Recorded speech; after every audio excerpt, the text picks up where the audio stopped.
Check na tong luto ko guys. So, baka magustuhan nyo to.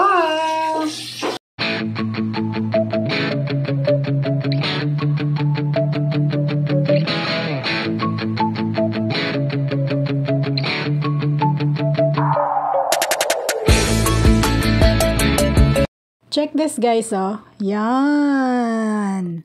Buto ng sitaw with papaya ang aking niluluto ngayon. O, diba? Ang ganda ng kulay ng buto ng sitaw. Alam niyo yung sitaw na maigsi, guys? Yan yon. Then, nagprito ako ng torsilyo. So, ito na guys. Iniluto kong buto ng sitaw with papaya. Then, nagprito ako ng isda, guys.